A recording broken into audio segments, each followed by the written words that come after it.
much, Caroline. And thank you.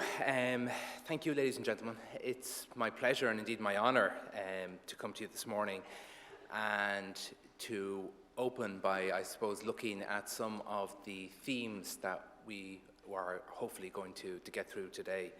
I think for what promises to be quite a day of learning and reflection.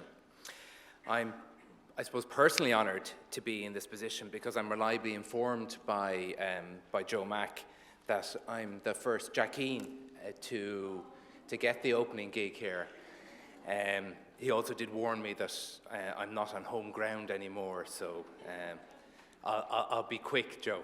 Thanks.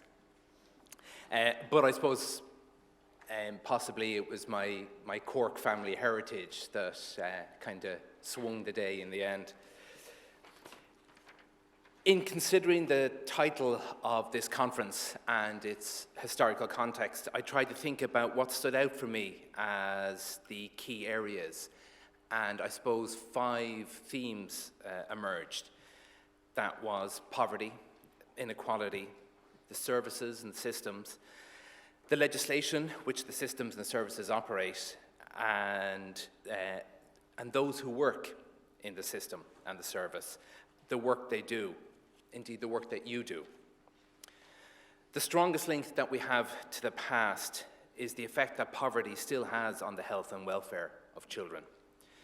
Our nation state may not bear witness to the abject poverty that was commonplace throughout urban and rural parts of Ireland in 1916, for which we handily blamed the British.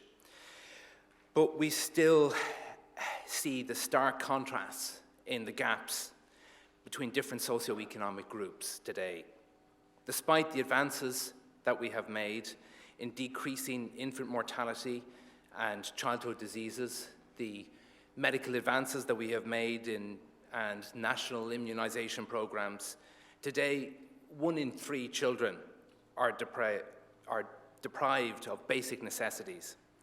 And while we don't have the slums of the past, 78 families a month are becoming homeless for the first time and are being forced to live in emergency accommodation, often all in the same room. Despite the increase in the wealth of our nation in recent years, child poverty has almost doubled between 2008 and 2013. This is important because most children enter the care system primarily for reasons of neglect and concerns regarding their welfare. This is explored in more detail by one of the sessions with Donal O'Malley and Alistair Christie. But while the predictors of those who come to the attention of the Child Protection Services might be the same, the services themselves have changed. Gone are the mother and baby homes, the industrial schools, the poor houses of the early 20th century. Now 93% of children are in foster care, and as I'm sure Professor Ferriter will discuss, the experience of childhood for these children is in stark contrast to the abuse and neglect suffered by children who were in the care of the state only a few decades ago. Many of you, as myself, are sitting here thinking, but we could do more. And we are. Every child in care deserves a social worker. Every child leaving care deserves a plan. Our services are changing, mainly for the better, but as Helen Buckley and Kenneth Burns will tell us, there are many obstacles that need to be addressed if we are to get the service that we believe we should have and that we believe children should have. One that moves beyond merely welfare, and as Fred McBride, another of today's keynote speakers, will focus on the move to well-being and resilience instead of simply rushing and an emergency response. Our children deserve an equal service, and whether you live in Mizenhead or down here in Mallow, you should expect the same service. But a system of finite resources, the creation of policies and procedures aimed at standardizing practice and trying to protect everyone can mean that social workers struggle to meet the varying demands of their role. Olivia O'Connell, looks at some of these challenges.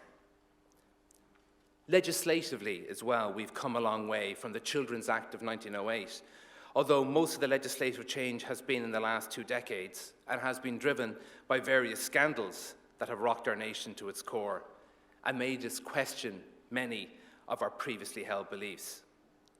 I'm sure I don't need to remind you, but I will, that it was only until this year that the rights of the child became enshrined in our Constitution. And just this week, corporal punishment was ended. Professor Kirsten Sandberg will help us put our progress in an international context and remind us not to take our foot off the pedal and to challenge our state to do more for the most vulnerable. But our system is reliant on the people who staff it, both those on the front line, supporting families and protecting children, and those in managerial and leadership roles, ensuring consistency of service and vision in meeting the needs of children.